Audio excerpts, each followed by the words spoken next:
एक ऐसी पार्टी जिसने दलित राजनीति को हाशिए से उठाकर सत्ता के केंद्र तक पहुंचाया। एक ऐसा आंदोलन जिसने करोड़ों वंचित लोगों को विश्वास दिलाया कि सत्ता के सबसे ऊंचे पद तक उनकी भी पहुंच हो सकती है। 1984 में शुरू हुआ यह सफर 2007 में अपने शिखर पर पहुंचा।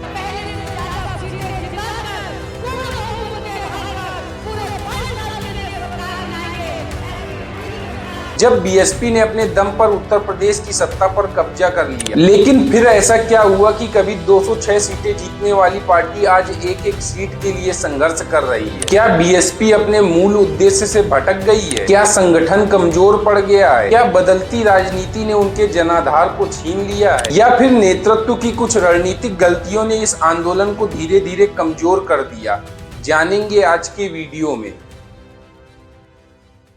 14 अप्रैल साल 1984 को डॉक्टर भीमराव अंबेडकर की जयंती के दिन कांशीराम जी ने बहुजन समाज पार्टी की स्थापना की। कांशीराम जी का मानना था कि भारत की राजनीति में लंबे समय से कुछ वर्गों का प्रभुत्व रहा है, जबकि बहुजन समाज यानी दलित, आदिवासी, पिछड़े और अन्य वंचित समुदाय सत्ता से दूर रहे। बीएसपी का उद्देश्य इन्हीं वर्गों को राजनीतिक शक्ति दिलाना था। कांशीराम जी का नारा था, जिसकी जितनी संख्या भारी उसकी उतनी भागीदारी। 1980 और 1990 के दशक में पार्टी ने तेजी से अपना जनाधार बढ़ाया। कांशीराम ने एक युवा शिक्षिका मायावती को राजनीति में आगे बढ़ाया। धीरे धीरे मायावती बीएसपी का सबसे बड़ा चेहरा बन गई। साल 1993 में बीएसपी और समाजवादी पार्टी का गठबंधन हुआ। उस समय मिले मुलायम कांशीराम, हवा में उड़ गए जय श्री राम का नारा काफी चर्चित हुआ। लेकिन यह गठबंधन ज्यादा समय तक नहीं चलता है। 1995 में पहली बार मायावती बीजेपी के समर्थन पर उत्तर प्रदेश की मुख्यमंत्री बनी, लेकिन सरकार बहुत कम समय तक चली। इसके बाद साल 1997 में फिर से मायावती मुख्यमंत्री बनी और 2002 में तीसरी बार मायावती मुख्यमंत्री बनी। लेकिन ये सभी गठबंधन की सरकारें थी। 2007 का चुनाव बीएसपी के इतिहास का सबसे बड़ा चुनाव था। मायावती ने सर्वजन की राजनीति अपनाई। दलितों के साथ ब्राह्मण और अन्य वर्गों को भी जोड़ने की कोशिश की गई। रिजल्ट चौंकाने वाले थे। बीएसपी ने पूर्ण बहुमत हासिल कर लिया। पार्टी ने 403 में से 206 सीटें जीत ली। यह बीएसपी के इतिहास का सबसे अच्छा दौर था। उस समय लोगों को ऐसा लगने लगा कि पार्टी राष्ट्रीय स्तर पर भी बड़ी ताकत बन सकती है। मायावती की सरकार के दौरान कई विवाद भी सामने आए। सबसे ज्यादा चर्चा पार्कों और स्मारकों के निर्माण को लेकर हुई। नोएडा और लखनऊ में बने विशाल स्मारकों, हाथियों की मूर्तियों और पार्कों पर हजारों करोड़ रुपए खर्च किए गए। इसी दौरान कुछ भ्रष्टाचार के आरोप भी लगे। हालांकि अलग अलग मामलों में कानूनी और राजनीतिक बहस चलती रही। 2012 के विधानसभा चुनाव में बीएसपी सत्ता से बाहर हो गई। समाजवादी पार्टी ने बहुमत हासिल कर लिया। यहीं से बीएसपी के गिरने की शुरुआत हो गई। कई बड़े नेता पार्टी छोड़कर दूसरी पार्टियों में जाने लगे। संगठन कमजोर होने लगा।